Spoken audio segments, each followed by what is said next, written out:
حضرت سعد بن معاذ رضی اللہ تعالیٰ عنہ نبی پاک صلی اللہ علیہ وسلم کے پاس آئے تو ان کے قبیلے کے کچھ نوجوان بھی وہاں بیٹھے تھے. حضرت سعد بن معاذ ان میں سے بوڑھے تھے, بزرگ تھے, اور جب وہ آئے تو وہ نوجوان بیٹھے رہے. نبی کریم صلی اللہ تعالیٰ علیہ وآلہ وسلم نے پہلے ان نوجوانوں کو دیکھا, جناب ساتھ کچھ دیر رہے اور چلے گئے. تو اللہ کے رسول علیہ السلام نے فرمایا تمہارے قبیلے کا بڑا تھا, تم نے اٹھ کے استقبال ہی نہیں کیا, تم نے توجہ ہی نہیں کی, تم نے اعزاز ہی نہیں دیا, تم نے یہ خیال نہیں کیا کہ ایک بڑا آیا ہے, تم نے اس کو تکلیف دی. اعزاز اکرام, بھائی کیا حرج ہوتا ہے تھوڑا سا اگر کسی بزرگ کو جگہ آگے دے دی جائے, اس میں کیا فرق پڑتا ہے کہ اگر آپ کسی لائن میں لگے ہوئے ہیں تو کسی بوڑھے کو کہیں کہ جناب بابا جی آپ آ گئے. وہ میرے بھائی کون سا وجود کا کوئی حصہ ٹوٹ جاتا ہے اگر کسی ضعیف کو, کسی بوڑھے کو یہ کہا جائے کہ آپ لائن سے نکل جائیں اور یہ بل مجھے دے دے میں جمع کرا دیتا ہوں, کیا تکلیف ہوتی ہے. ہمارے ہاں تو بوڑھوں کی چارپائیاں گھر میں علیحدہ رہتی ہیں, الگ رہتی ہے. بیٹا اے سی والے کمرے سے نکلتا ہے اور وضاحت دیتا ہے ہر آنے جانے والوں کو کہ ابا جی کی ہڈیاں درد کرتی ہیں لہذا وہ اے سی والے کمرے میں رہنا پسند نہیں کرتے. میں تو کہتا ہوں کہ یہ وضاحت آپ کو کیوں دینی پڑی, یہ بات تو ابا جی کو کرنی چاہیے تھی. یہ وضاحت جو آپ نے دی ہے یہ تو ابا جی کو دینے والی وضاحت تھی, آپ نے کیوں دی.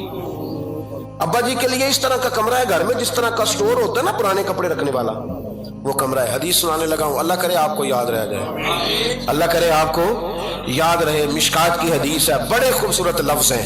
میرے نبی کریم علیہ الصلوۃ والسلام نے فرمایا رب جو تمہیں روزی دیتا ہے نا یہ تمہارے ضعیفوں کی برکت سے دیتا ہے.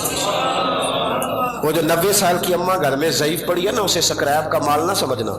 تیرے اوپر جو خدا کا کرم برس رہا ہے تو اس بوڑھی کی وجہ سے برس رہا ہے, اس بوڑھی کی وجہ سے برس رہا ہے. اور نبی کریم علیہ الصلوۃ والسلام نے ارشاد فرمایا سن اور یاد رکھ, فرمایا رب تم سے ناراض ہوتا ہے, وہ بارشیں روکنا چاہتا ہے, تمہیں قحط میں مبتلا کرنا چاہتا ہے, لیکن تمہارے ضعیفوں کے سبب تمہیں بارشیں عطا کر دیتا ہے, تمہارے کمزوروں کے. اس کمزور سے کوئی بیمار بھی مراد لیا جا سکتا ہے, عورت اور بچی بھی مراد لی جا سکتی ہے, بوڑھے لوگ بھی مراد لی ہیں شارحین حدیث, ان کے سبب سے اللہ تم پر بارشیں برساتا ہے.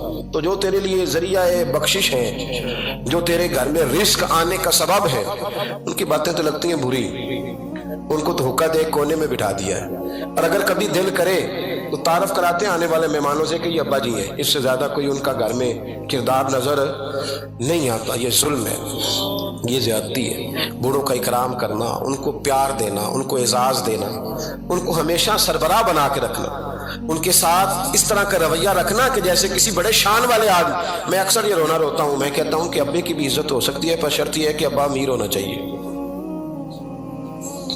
اگر تو ہو نا 6-7 مربع زمین کا مالک تو پھر تو پوتے کیا پڑ پوتے بھی پیر دباتے ہیں, لیکن اگر اس بوڑھے بیچارے کو بچوں سے خرچہ لینا پڑے تو پھر اس بیچارے کی کوئی حیثیت. ہمارے استاد ایک بات سنایا کرتے تھے, وہ کہتے تھے کہ ایک آدمی نے دعوت پکائی ولیمے کی تو اس نے باہر پہرے دار کھڑے کیے, کہ کوئی غریب آدمی نہ اندر آئے, سارے امیر ہی آئے. اور میرا تجربہ یہ ہے کہ اب غریبوں کو شوق ہو گیا امیروں کو دعوت دینے کا. ناراض تو نہیں ہو گئے آپ لوگ, یہ میں تجربے کی بات کر رہا ہوں. کبھی کسی غریب کے فنکشن میں جانے کا اتفاق ہوتا ہے نا تو مجھے یوں لگتا ہے کہ اس کا دل تھا کہ غریب کوئی بھی نہ آئے, غریب کو دعوت دینا پسند ہے. تو امیر تو پہلے نہیں اسے بلاتا تو پھر بلائے گا کون. اس نے سیٹھ صاحب نے ولیمہ اپنے بیٹے کا کیا تو باہر جو پہرے دار تھے ان سے کہا کہ کوئی غریب آدمی اندر نہ آئے, امیر بندے صرف. اور نبی پاک صلی اللہ علیہ وسلم نے ایسے ولیمے پر لعنت برسائی ہے, فرمایا لعنتیا وہ دعوت جس میں صرف امیر آئے اور غریب نہ آئے. اس نے کہا بھی صرف نہ امیر لوگ آئے. تو ایک بندہ تھا بڑا امیر لیکن بیچارہ نہ کہیں کام کاج سے اٹھ کے ہی آ گیا, تو کپڑوں کو اسی طرح مٹی لگی ہوئی, تو دیر ہو رہی تھی, گھر جاتا چینج کرنے تو لیٹ ہو جاتا, تو ایسے ہی آ گیا. جب وہ آیا تو پہرے دار کھڑا تو اس نے کہا دوڑ جا, تیرا کوئی مطلب نہیں ہے یہاں. اس نے کہا یار میں سیٹھ آدمی ہوں, بدلا کپڑے نہیں بدلے. اس نے کہا سیٹھ ہوتا تو تیرے کپڑوں سے پتہ نہ چلتا. میرے بھائی وہ شخص کہتا ہے کہ میں نے کہا مجھے جانے دو اندر. کہنے لگے تیرے کپڑے نہیں دعوت والے. کہتا ہے میں وہاں سے واپس گیا دوڑا. آپ کو پتا نا کپڑے بھی اب اللہ خیر کرے. ایک سنگی نو میں ایک دن کیا تو کالی اینک لائی سی خیر ہے, کہتا موٹر سائیکل تے کٹا پیندا ہے. کوئی دنوں تو بعد کار وچ بھی لا کے بیٹھا سی. میں کہ ہن میں کی پوچھاں, ہن تے بہتر ہے اینو چٹی سوٹی بھی نال دیاں. بھئی کیا اس سے انسان کا قد بڑھتا ہے, وہ ہے بات کرنے والی. جہاز میں اس دفعہ میں واپس آ رہا تھا تو جہاز میں ایک نوجوان کالی اینک لگا کے پھر رہا. اب ڈر لگتا ہے نا, آپ کو پتا ہے کسی سے بات کریں گے وہ کیا جواب دے گا, تو کیا ان چیزوں سے قد بڑا ہوتا ہے آدمی کا. کہ وہ تھوڑا سا جناب مطلب باہر آئے. مجھے تو کمزور لگتے ہیں ایسے لوگ. اپنے لب و لہجے میں، اپنے انداز میں، اپنی طبیعت کے حساب سے، اپنے اسٹائل میں آپ زندہ رہیں. یہ سچ ہے اور یہ اصل ہے. یہ سچ ہے اور یہ اپنی زندگی اپنے اسٹیٹس کے مطابق، طبیعت کے مطابق گزارنا، یہی سچ ہے اور یہی اصل ہے. اسی میں انسان کا حسن ہے، اسی میں اس کا وقار ہے. اللہ تعالیٰ سمجھنے کی توفیق عطا فرمائے. تو وہ بندہ واپس گیا بیچارہ، کپڑے بدل کے آیا. اس نے بھی کہا کہ جانا میں نے بھی ضرور ہے، پر تنگ بڑا آیا. گھر گیا، مایا شایا والے کپڑے پہنے، سمجھ لے کالی اینک بھی لگا ہی لی. آیا تیار شیار ہو کے، کوٹ شوٹ پہن کے، ٹائی شائی کے ساتھ. جب واپس آیا تو وہ جو جس نے کہا تھا نا داخل نہیں ہونے دینا، اس نے خود دروازہ کھولا. وہ بندہ سیدھا اسٹیج پہ چلا گیا اور لوگ کھا رہے تھے پلیٹوں میں سالن. اس نے پورا ڈونگا ہی لے لیا اور وہ لے کے نا سامنے رکھا اور ایک کونے سے اپنا کرتا پکڑ کے اس میں ڈبویا، پھر دوسرے سے پکڑ کے اس میں ڈبویا، پھر پیچھے سے پکڑ کے. لوگ کہنے لگے پاگل ہو گیا. کہنے لگا نہیں، میری تو دعوت نہیں، دعوت تو کپڑوں کی ہے، میری کہاں دعوت ہے؟ اس لیے کہ میں تو آیا تھا، مجھے تو داخل ہی نہیں ہونے دیا. یہ تو دعوت ہے میرے. کوئی نہیں سمجھ آئی آپ کو میری بات؟ بھائی وہ بھی کوئی انسان ہے جو کسی کے صرف کپڑوں کا حیا کرے. ٹھیک ہے، انسان کا لباس اس کی شخصیت کا آئینہ دار ہوتا ہے، کپڑے اچھے پہننے چاہیے. نبی پاک صلی اللہ علیہ وسلم نے فرمایا تیرے پاس اگر نعمت ہے تو چھپا نہ، اس کا اثر تیرے اوپر نظر ہے. لیکن آپ کسی کو کپڑوں سے جج کریں گے، گاڑی سے جج کریں گے، یہ معیار نہیں ہے. والد کو، استاد کو، مرشد کو کیا اس لیے جج کیا جائے گا کہ اب وہ مالدار ہوگا تو حیا کریں گے؟ اور بھائی ماں اگر کسی کھیت میں بیٹھ کے اپلے بھی تھاپ رہی ہو نا، اور وقت کا شیخ الحدیث کسی بہت بڑی مسجد میں بیٹھ کے حدیث بھی پڑھا رہا ہو، اماں وہاں اپلے تھاپ رہی ہے، تو اس محدث وقت بھی جنت اسی ماں کے قدموں کے نیچے، وہیں سے اسے جنت ملے گی. یہ نہیں ہو سکتا کہ وہ کہے جنت کہیں اور سے مل جائے گی. بے شک وہ بیچاری اپلے تھاپ رہی ہے، گوبر کے ساتھ کام کر رہی ہے. میری بات کی سمجھ آ رہی ہے؟ بزرگوں کا اکرام کرے، احترام کرے، ان کو ادب دینا سیکھے، ان کے ساتھ لحاظ والا رویہ اختیار کرے. نبی کریم علیہ السلام کے صحابی حضرت ابو ہریرہ رضی اللہ تعالیٰ عنہ فرماتے ہیں کہ حضور سید عالم علیہ السلام کے پاس میں بیٹھا تھا تو چند نوجوان حضور کے پاس بیٹھے تھے. جہاں ہم بیٹھے تھے وہاں جگہ کچھ تنگ تھی. ایک بزرگ آ گئے سفید داڑھی والے، انہوں نے سلام لی. نبی پاک علیہ السلام نے سلام کا جواب دیا تو حضور نے نوجوانوں پہ 2-3 دفعہ نظر ڈالی. وہ بیٹھے رہے، ان کو جگہ نہیں دی، تھوڑے سمٹے نہیں. تو کہتے ہیں رسول پاک علیہ السلام نے بات کی تو میں کانپنے لگا. اللہ کے حبیب نے فرمایا من لم یرحم صغیرنا ولم یعکر کبیرنا فلیس منا.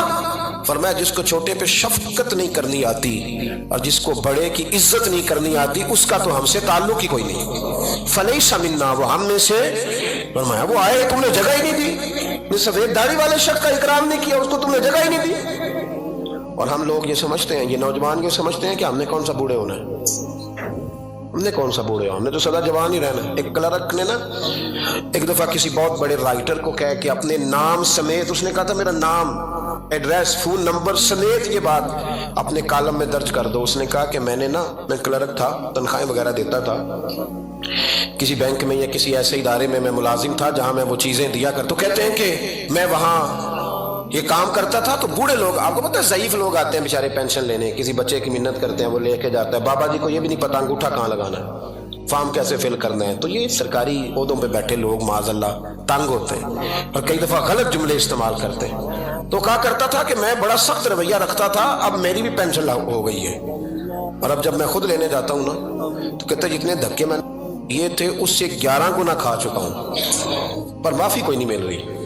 تو لوگوں کو یہ میرا نام لے کے ایڈریس سمیت بتا دیں کہ اگر اپنا بڑھاپا سیف کرنا چاہتے ہیں تو اپنی جوانی محتاط کریں.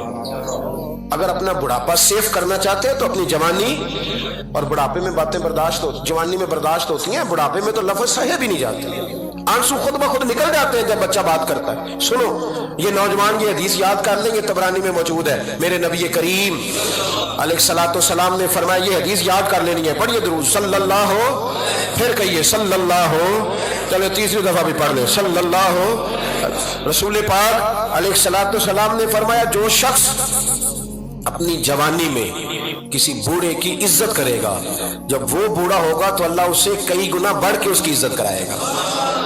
اس کی کی گئی عزت سے کئی گنا بڑھ کے رب پھر اس کی عزت کرائے گا. نوجوان اکرام کرنا سیکھیں، بزرگوں کا احترام کریں، اپنے بڑوں کے ساتھ اور بڑوں میں جتنے بھی صاحب فضیلت بڑے ہیں، آپ کا جو استاد ہے وہ آپ کے لیے بڑا قابل احترام ہے، بڑا قابل احترام ہے۔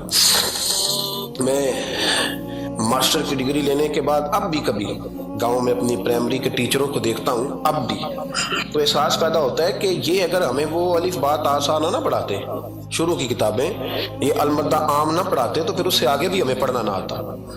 اور اگر آپ کو اللہ تعالیٰ سمجھ دے نا، توفیق دے، تو یہ سمجھیں کہ جو چھوٹا استاد ہوتا ہے اس کی محنت زیادہ ہوتی ہے۔ ہاں یونیورسٹی والے جو ٹیچر ہیں تو لیکچر دے کے چلے جاتے ہیں، تو وہ جس نے رٹا لگایا نا پہاڑے یاد کرانے کا، وہ جس نے آپ کو املا لکھنی سکھائی ہے نا، اس کی محنت، اگرچہ اس کی تعلیم میٹرک پی ٹی سی ہے، اگرچہ آپ اس سے کئی گنا زیادہ تعلیم حاصل کر گئے، لیکن اصل مشقت اس قاری صاحب کی ہے جس قاری نے آپ کو قاعدہ پڑھایا ہے، جس نے تلفظ ٹھیک کرایا ہے۔ ابتدائی کتابوں کے اساتذہ کی مشقت زیادہ ہوتی ہے، بڑے لوگ تو لیکچر دے کے چلے جاتے ہیں۔ تو بھائی ادب کرنا سیکھیں۔ میرے رسول پاک صلی اللہ علیہ وسلم نے ارشاد فرمایا، حضور فرمانے لگے، ایک تیرا باپ وہ ہے جس کی صلب سے تو پیدا ہوا، اور ایک تیرا باپ وہ ہے جس نے اپنی بیٹی دے کے تجھے بیٹا بنایا، اور فرمایا ایک تیرا باپ وہ ہے جس نے تجھے تعلیم دی۔ وہ تیرا باپ ہے، اس کا اکرام کر، اس کا ادب۔ اور حضرت مولا علی شیر خدا نے تو شیروں جیسی بات ہی کر دی۔ بڑے لوگ بڑی بڑی باتیں، اتنی بڑی بات اس موضوع پر میں نے تلاش کیا ہے، میں نے بڑے لوگوں کو پڑھا ہے اس عنوان پر، لیکن اتنی بڑی بات کہیں نہیں ملی۔ حضرت علی المرتضیٰ رضی اللہ تعالیٰ عنہ فرمانے لگے، جس نے مجھے ایک حرف سکھایا ہے وہ میرا استاد ہے، اگر وہ چاہے تو مدینے کے چوک میں کھڑا کر کے مجھے بیچ دے، میں اس کے ہاتھوں بکنے کو بھی تیار ہوں۔ جس نے مجھے ایک حرف، اساتذہ کا احترام نہیں، اساتذہ پریشان ہے، استاد تو بیچارے روز کٹہرے میں کھڑا ہے، روز کٹہرے، روز لوگ اس کو کہتے ہیں کہ جناب آپ نے یہ بات کیسے کر دی، آپ کی جرت کیسے ہوئی۔ اور جو لوگ، میں ایک کالج میں تھا چند دن پہلے، تو وہاں میرے جاتے ایک جھگڑا شروع تھا کہ جناب ہم کب سے آئے بیٹھے ہیں، تو ٹیچر کہتی ہے کہ یہ پیریڈ ختم ہوتا ہے تو پھر چھٹی لینی ہے، تو پہلے چھٹی دیں، چونکہ محمد دولت آ چکے ہیں۔ اکرام نہیں، جو قومیں ادب نہیں کرتی وہ تعلیم کبھی بھی حاصل ہے، اور تعلیم حاصل کر بھی لیں تو تعلیم کا فیض نہیں پا سکتے۔ فیض ادب سے ملتا ہے۔